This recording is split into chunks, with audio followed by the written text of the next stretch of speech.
Bonjour, chers frères et sœurs bien-aimés qui me suivez. Merci beaucoup de me suivre. Eh bien, écoutez, j'attaque une 17e vidéo et cette fois-ci, c'est sur un sujet euh, pas souvent abordé, rarement. Il l'a été quelquefois, mais comme je viens de vous le dire, très peu souvent. Il s'agit des liens d'âme. Alors, des liens d'âme dans la vie des non-chrétiens, bien sûr, mais également dans la vie des chrétiens, malheureusement. Donc, je vous propose une modeste réflexion sur ces liens d'âme. Et j'ai titré sur mes notes la perversité du lien d'âme ou la bénédiction, ou sa bénédiction, car rassurons-nous quand même, s'il y a de mauvais liens d'âme, il y en a aussi au moins un type de bon lien d'âme, comme on va le voir dans la parole de Dieu. Alors, si vous prenez 1 Samuel chapitre 18 et verset 1, vous pouvez voir que l'âme de Jonathan s'attacha à celle de David. Donc, la question du lien d'âme est biblique. On en voit un exemple là, premièrement. Deuxièmement, le mauvais lien d'âme. Quel est son profil? En quoi consiste-t-il? Eh bien, il consiste en la domination d'une âme sur une autre, domination et même emprise. Le mot emprise n'est pas trop fort, vous en trouvez mention dans l'enseignement de Paul, l'épître aux Romains, chapitre 8, verset 9, être sous l'emprise de la chair. Alors, la caractéristique du mauvais lien d'âme va être cette domination, comme je vous l'ai dit, qui vous fait manquer votre destinée, qui fait manquer sa destinée à l'âme qui subit ce lien d'âme. Voyez. Alors, je dirais que on peut distinguer, par exemple, deux types de situations qui débouchent sur un lien d'âme. Le premier type, c'est la souffrance d'une personne, la souffrance d'une âme, dont une autre personne s'empare. Je veux dire que vous aimez le Seigneur, vous avez envie de le servir, aimez votre prochain, ça vous parle, mais l'enseignement que vous avez reçu n'est pas tout à fait ajusté bibliquement. Donc, vous voyez une personne qui souffre beaucoup, vraiment beaucoup. Alors, vous allez vous charger de sa souffrance et la porter sur vous. Ça, c'est le type d'attitude, de comportement qui, à très haute dose, et même avant cela, risque fort d'aboutir généralement à l'établissement, la création d'un lien d'âme entre les deux personnes. Il n'est pas biblique d'agir ainsi. Jésus est venu, et c'est le prophète Isaïe même qui nous dit qu'il a porté toutes nos peines, toutes nos souffrances, tous nos fardeaux. Donc, votre rôle consiste à prendre effectivement cette personne avec tous ses fardeaux et venir l'amener au Seigneur, et ensuite vous laissez le Seigneur s'occuper de la suite. Mais vous ne prenez pas comme ça sa souffrance sur vous, c'est dangereux. Alors, une autre situation qui peut déboucher aussi sur l'établissement de ce lien entre deux âmes, c'est que vous êtes au contact d'une âme très fortement dominatrice, avec un caractère tout à fait redoutable, à la hauteur de cette attitude dominatrice, et qui va susciter des âmes esclavagées donc autour de cette personne qui, ces âmes esclavagées, vont passer leur vie, leur existence à tenter de plaire à cette âme dictatoriale. Ça, c'est aussi un lien d'âme. Ça peut exister à l'échelle de deux personnes, souvent de même famille d'ailleurs, comme à l'échelle d'un peuple qui est soumis à un dictateur et à son culte. Voilà. Alors ça, c'est pour la partie des liens d'âme que je ne vous souhaite pas d'avoir, ou si vous en avez, eh bien, il va falloir vous en défaire, comme je l'expliquerai à la fin. Mais j'ai parlé de bons liens d'âme. Alors là, il s'agit d'âmes, comme on le voit avec Jonathan et David, qui peuvent être liées entre elles, mais cette fois-ci selon Dieu. Et pourquoi je dis selon Dieu? Parce que ça travaille à l'obéissance de Dieu et à ses plans, donc à sa gloire. Ça va dans le sens de la volonté de Dieu, des alliances que Dieu passe avec les humains. Alors dans ce cas, ce lien d'âme, qui peut réellement être un lien d'âme, est sous contrôle du Saint-Esprit. Amen, amen. Car, je vous ai cité Romains 8, verset 9, je vous ai parlé de l'emprise de la chair, mais l'apôtre Paul dit, ne soyez pas sous l'emprise de la chair, mais sous celle de l'Esprit. Je ne sais pas si vous avez vu votre rapport avec le Saint-Esprit sous forme d'emprise. Le chrétien normal, équilibré dans sa relation avec le Saint-Esprit, la caractérisera comme l'emprise du Saint-Esprit sur lui, sur son âme. Ça, c'est la vie chrétienne normale. Donc, demandez au Saint-Esprit et proclamez que le Saint-Esprit vit en vous et que vous êtes, amen, amen, dans le cadre de son contrôle et même de son emprise. Alors, dans 1 Samuel, chapitre 18, versets 1 à 5. Verset 1, le lien qui est établi entre les âmes de Jonathan et de David, ce lien, je vous l'ai dit, est bon. Pourquoi? Ben, je vous l'ai dit, verset 3, parce que Jonathan, là en l'occurrence, connaît le plan de Dieu pour David, et il va dans ce sens. Verset 4, Jonathan confère sa réalité princière à David lui-même. Il le fait prince à sa place, il lui donne sa tunique de prince, il lui donne ses armes, ce qui veut dire, c'est un geste prophétique pour lui dire, écoute, je renonce à l'héritage royal et je te le donne. Donc Jonathan, dans son lien d'âme avec David, s'inscrit et souscrit au plan de Dieu mis en œuvre d'ailleurs par le prophète Samuel chez Isaïe, le père de David. Là, dans 1 Samuel chapitre 16, versets 12 et 13, nous voyons que Samuel, le prophète, a oint David de l'onction royale. Alléluia. Et là, nous voyons que Jonathan a compris tout cela et que son amitié profonde, ce lien d'âme qu'il a avec David, s'inscrit complètement dans cette vue des choses. Voilà.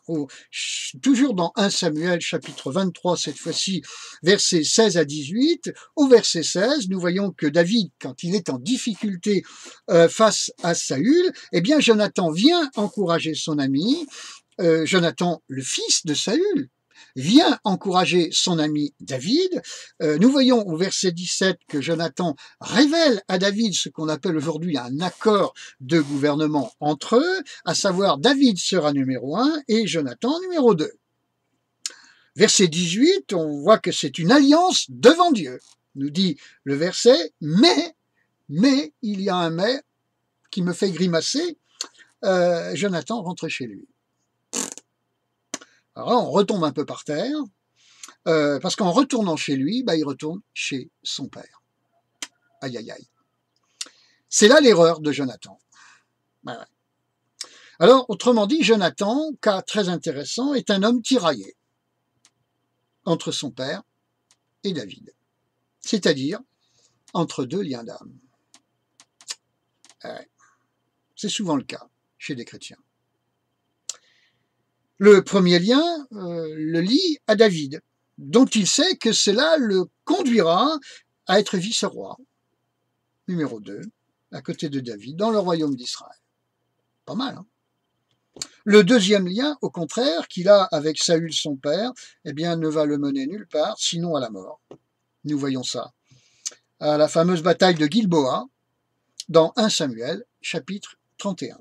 Les flèches qui étaient destinées à Saül sont aussi tombées malheureusement sur Jonathan, qui n'avait rien à faire là. Mais comme il a suivi son père, eh bien les flèches qui étaient destinées à son père sont aussi tombées sur lui. Verset 18 de 1 Samuel, chapitre 23. On voit que pour Jonathan, rentrer chez lui, ça signifiait rater sa destinée. Et oui, rater sa destinée.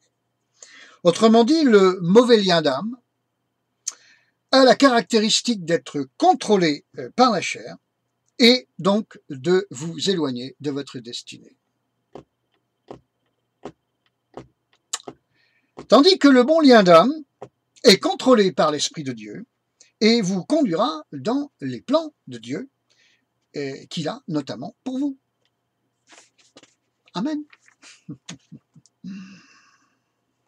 On peut dire encore ceci, le mauvais lien d'âme se caractérise notamment, et là j'ajoute un petit élément, le mauvais lien d'âme se caractérise par le jeu d'une personne pour vous contrôler. Je vous dis ça pour que ça vous aide à discerner s'il s'agit de torchons ou de serviettes. Tandis que le bon lien d'âme se caractérise par un rapport de fidélité, de liberté, surtout de liberté. Personne dans ce bon lien d'âme n'est contraint à rien. Et personne n'a peur de personne. Ça, c'est un bon lien d'âme. Alors, ces choses-là, dans l'Église.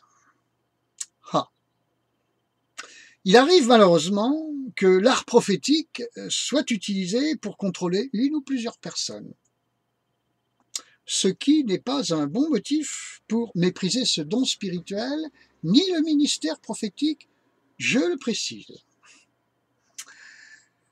Le faux prophète, bien-aimé, à ce propos, n'est pas celui qui se trompe, mais celui qui manipule. Le vrai prophète, qui peut se tromper quelquefois, ou en partie parce qu'il ne prophétise que partiellement, 1 Corinthiens chapitre 14. Le vrai prophète, sa caractéristique, c'est qu'il est sincère et pas manipulateur. Le faux prophète, donc, joue un jeu. Il en rendra compte au Seigneur. Tandis que le vrai prophète est pur dans son cœur, il ne cherche qu'à édifier les âmes et le corps de Christ. Je vous l'ai dit, le faux prophète cherche à contrôler. Il utilise beaucoup le lien d'âme qu'il cherche à créer pour mettre des personnes en dépendance de lui. Autrement dit, pardonnez-moi pour ce verbiage apparenté au patois de Canaan, il fait du Jézabel. Jézabel était une pro du contrôle. Alors, à grande échelle, par exemple, la perversité de ce lien a mis la nation allemande à genoux devant Hitler. Elle a fait de Staline le petit père des peuples.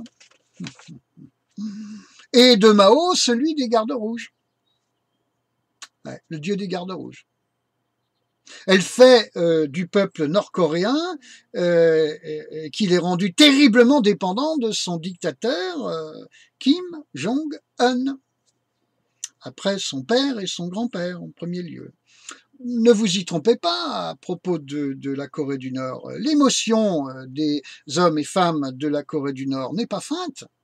Ces crises d'hystérie, ces larmes quand ils sont en présence du grand leader, ou ne serait-ce que de son image, n'est pas feinte. C'est une culture de dépendance qui commence dès la naissance, même peut-être dès le ventre des mamans, dans le ventre des mamans, vous comprenez. Peuvent pas imaginer ni concevoir quoi que ce soit sans la dépendance à leur grand leader.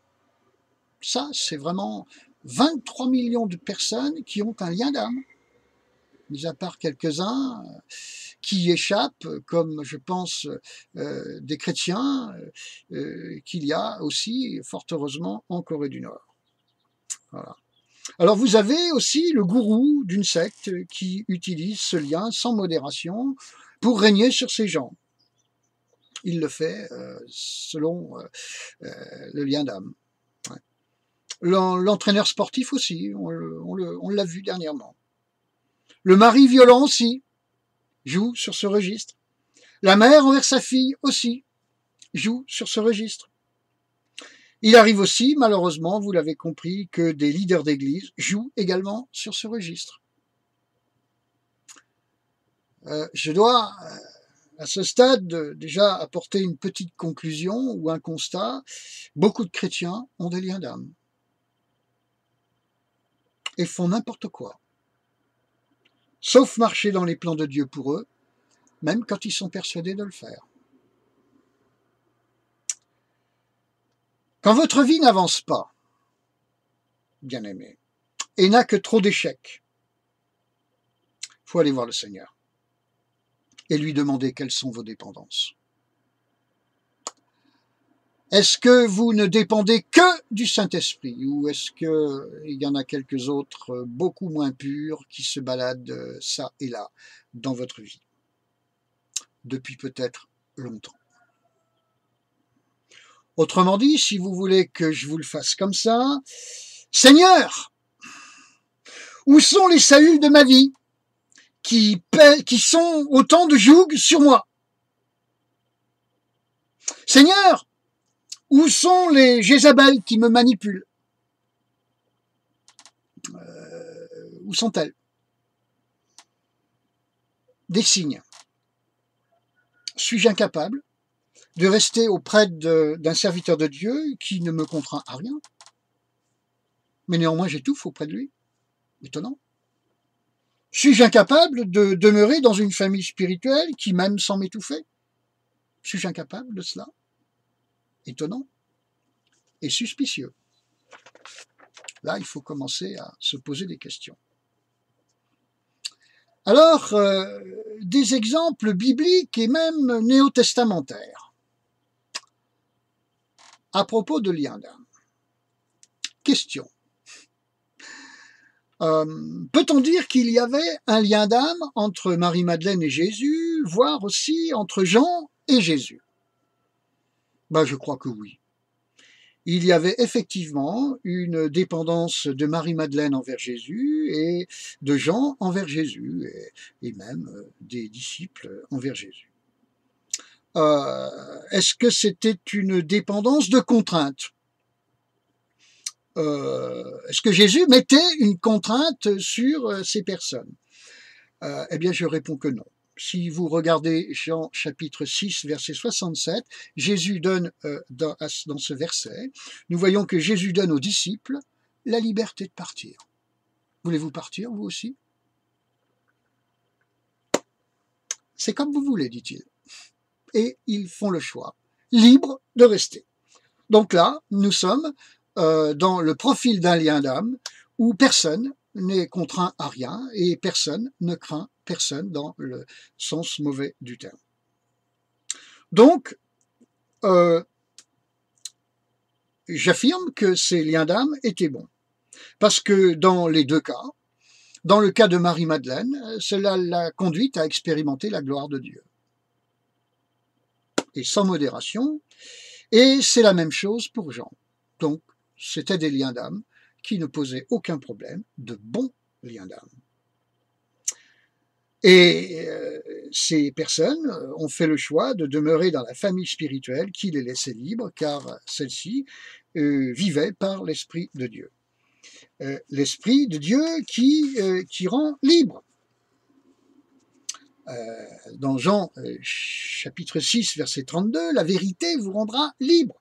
Jean chapitre 6, verset 36, le Fils vous rendra libre. Le mauvais lien d'âme est une prison, une contrainte. Dans le bon lien d'âme, je vous l'ai dit, il y a un parfum, un espace de liberté. Alors pourquoi quitter la liberté? C'est un non-sens. Alors, dernier cas de figure qu'à ce stade, je n'ai pas encore abordé. La question du lien d'âme avec une personne décédée. Jusqu'à présent, je n'ai parlé de profil de lien d'âme qu'entre personnes vivantes. Mais la question cette fois-ci du lien d'âme avec une personne décédée. De quoi s'agit-il? Ben, ce n'est pas un lien d'âme. C'est un lien démoniaque, mes amis. Avec un ou des esprits qui étaient plus ou moins attachés à cette âme quand elle était vivante, qui étaient non loin d'elle, qui frayaient de près ou de loin avec cette personne. Il va falloir un traitement, comme je vais l'indiquer un peu plus loin. Mais il n'y a pas de lien d'âme avec une personne décédée. Non, non. C'est un esprit qui se fait passer pour ce lien, pour l'âme en question. J'ai moi-même 2 fois expérimenté la chose, à une époque où la présence de mon père me manquait, il était défunt, je fais un rêve et je vois mon père, à une époque, je vous l'ai dit, où il était décédé, qui marche à côté de moi. Marche à côté de moi, et au bout de quelques instants dans mon rêve, je me dis, mais c'est pas possible que mon père soit à côté de moi, mon père est décédé. Donc je regarde cette personne et qui avait l'image de mon père et je lui dis, qui es-tu? Et là, il y a un ricanement qui se fait ce personnage s'en va en ricanant. Il n'y a pas très longtemps, il m'est arrivé la même chose avec l'image de ma mère. Voilà, voilà. Par exemple, cet été, j'avais eu envie, en remontant d'Auvergne, de passer dans une localité qui s'appelle Argenton-sur-Creuse. Là, je savais que ma mère avait fait l'exode en 1940 et s'était arrêtée là et après elle avait fait demi-tour. Donc j'avais envie d'aller renifler cette localité où je savais que ma mère avait marché. Eh bien, ça m'a valu, quelques nuits plus tard, de voir apparaître ma mère, quand elle avait l'âge de se trouver à Argenton-sur-Creuse, dans sa vingtaine. Elle avait 23 ans à ce moment-là, et je vois effectivement ma mère, jeune, avec des traits absolument jeunes. C'était bien elle, je veux dire que c'était bien son image, sauf que là, j'ai percuté encore plus vite qu'avec mon père, ayant l'expérience de mon père, enfin, de l'image de mon père dans un rêve, et là, je comprends immédiatement que ce n'est pas ma mère, et je lui dis arrière de moi, esprit menteur, séducteur, éloigne-toi de moi, au nom de Jésus, etc., etc. Et ça n'a pas duré longtemps. Ce n'était pas l'âme de mon père, ni l'âme de ma mère. C'était des esprits qui font un travail de singe, si j'ose dire. Voilà. Attention. Alors, au stade où nous en sommes, bien-aimés, je voudrais vous dire, je comprends bien que je ne peux guère tout expliquer, ou je ne peux guère, par ce petit propos, répondre à toutes vos questions, mais vous pouvez me contacter pour me poser vos questions, par la foi dans l'inspiration de l'Esprit et au nom de Jésus, je confesse que je saurai y répondre. Vous pouvez le faire sur Facebook, Messenger, etc. Vous pouvez le faire aussi par vos commentaires sur YouTube. Vous pouvez le faire en me joignant sur mon mail. Mon mail, c'est en petites lettres Frémond2000, donc Frémond F-R-E-M-O-N-D. Ensuite, 2 et 3 fois 0, aucun trait, aucun espace, aucun tiret entre Frémond et les chiffres de 2000. Ensuite, @aol.com. Voilà. Alors,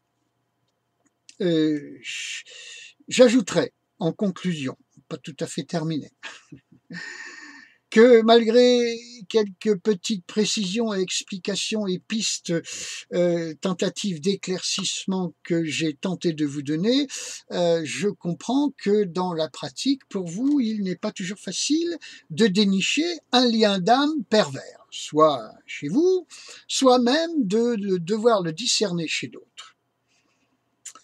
Alors, c'est pour ça qu'il faut s'entourer de gens qui connaissent vraiment le monde spirituel. Il y a trop de responsables spirituels qui ignorent le monde spirituel, et de chrétiens en général. Donc entourez-vous de gens qui connaissent le monde spirituel, l'âme humaine et le Saint-Esprit. Voyez ? Ouais. Quand vous avez édifié clairement un lien d'âme chez vous, sur la base de Matthieu chapitre 18, verset 18, brisez ce lien sur votre vie au nom de Jésus. Jetez-le sous les pieds de Jésus et demandez au Saint-Esprit de prendre la place. Surtout. Quand la maison est balayée et ornée, débarrassée de son vieux mobilier, faut remettre du mobilier neuf. Je ne voudrais pas dire que le Saint-Esprit c'est du mobilier neuf, mais enfin, vous comprenez ce que je veux dire. Vous venez de subir une ablation, voilà, vous avez été libéré de liens qui étaient sur vous et même éventuellement d'habitants. Vous avez besoin d'être lié tout nouvellement cette fois-ci. Les intrus qui sont partis doivent être remplacés d'une manière ou d'une autre par le Saint-Esprit qui, lui, là, doit avancer sur vous, en vous. Amen. Ok. Quand vous connaissez ou discernez clairement un lien d'âme chez un tiers, vous pouvez en parler à cette personne si vous pensez qu'elle vous écoutera. Autrement dit, je suis en train de vous dire, doucement, pas trop vite, parce que si la personne n'est pas prête, vous allez braquer cette personne, et au lieu de faire avancer le problème vers la solution, vous risquez de faire l'inverse. Donc assurez-vous que cette personne peut l'entendre. C'est vraiment là une affaire de se laisser conduire par le Saint-Esprit. Si elle n'est pas prête à vous entendre, eh bien, déposez tout simplement son cas devant le Seigneur et demandez le règne du Seigneur. Seigneur, que ton règne vienne sur cette personne et cette situation. Et tôt ou tard, vous verrez que Dieu exaucera, exaucera cette prière, vous verrez les choses évoluer. L'évolution de ces choses, c'est que peut-être, là, cette fois-ci, vous sentirez que la personne est prête à vous entendre concernant le lien d'âme qui la concerne. Alors, je veux le redire, évidemment, le redire et le préciser, évidemment que le non-chrétien est particulièrement emberlificoté dans des liens d'âme qui peuvent être multiples et que c'est ça, malheureusement, sa perte. Ah oui.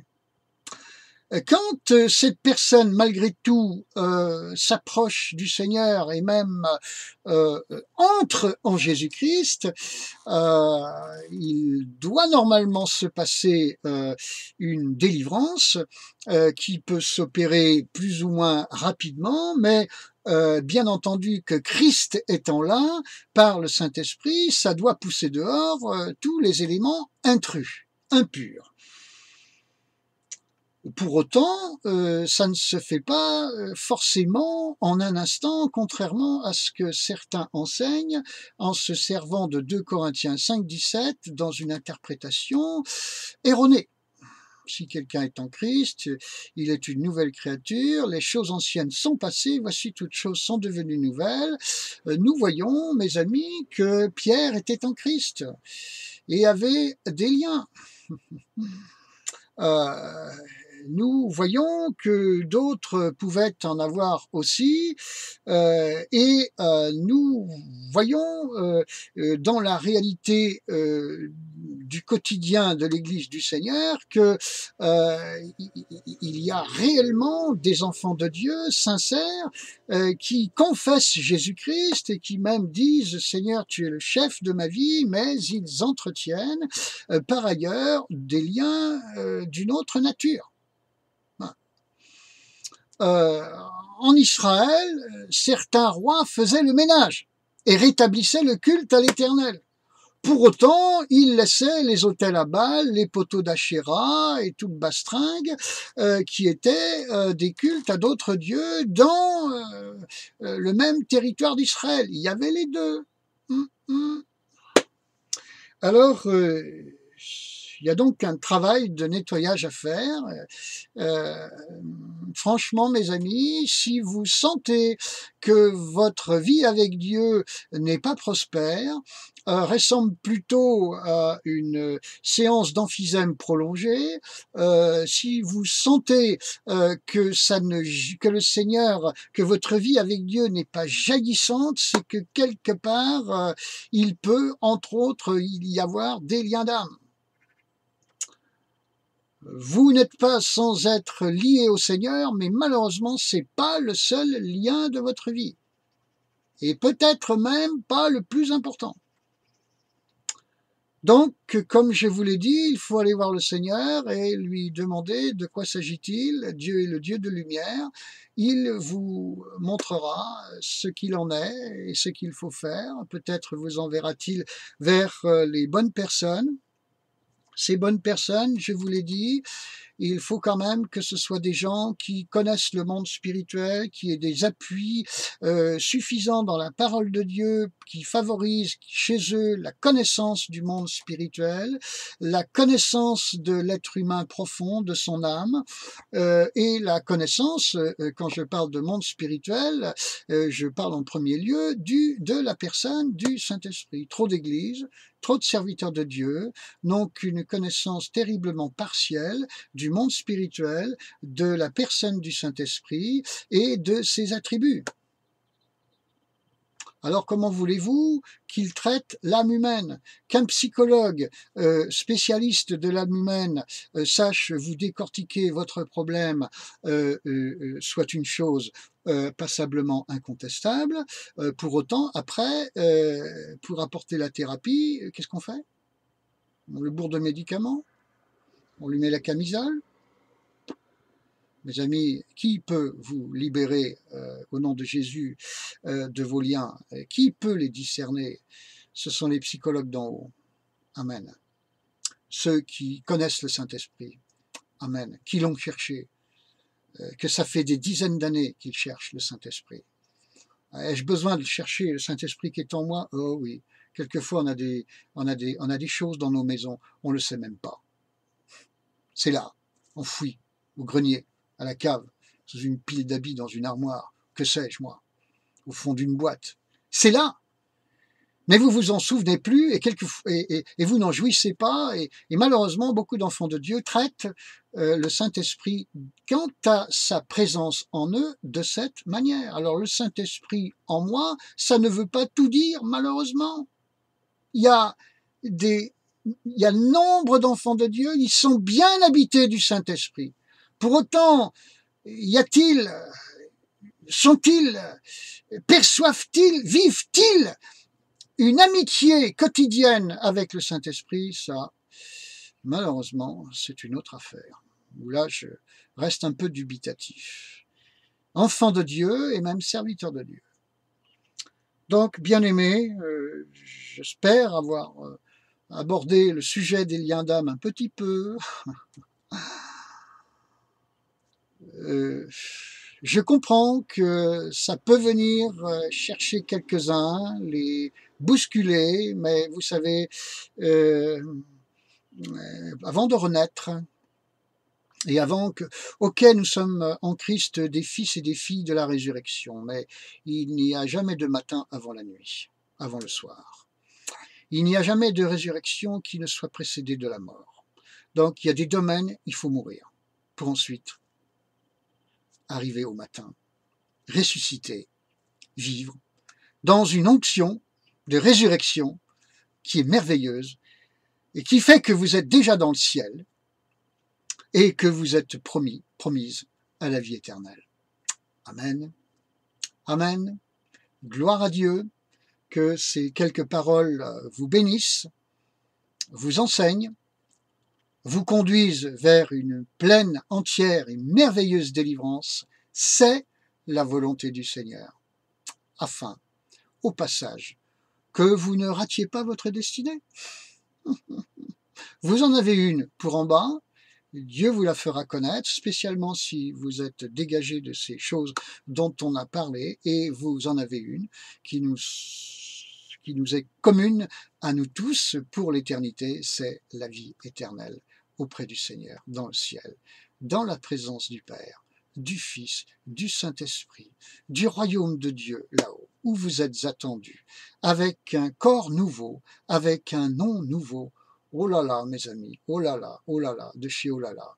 Mais est-ce que nous visionnons ces choses un minimum suffisamment au lieu d'être complètement au ras de nos problématiques d'en bas, allongés dedans du matin jusqu'au soir? Montons là-haut, bien-aimés, et jouissons des cadeaux du Seigneur, de sa présence et de sa grâce, tellement multiforme. Alléluia, alléluia. Et que vous soyez, vous qui m'écoutez, libérés au nom de Jésus-Christ de tout lien d'âme pour n'être que sous l'emprise du Saint-Esprit. Romains, chapitre 8, verset 9.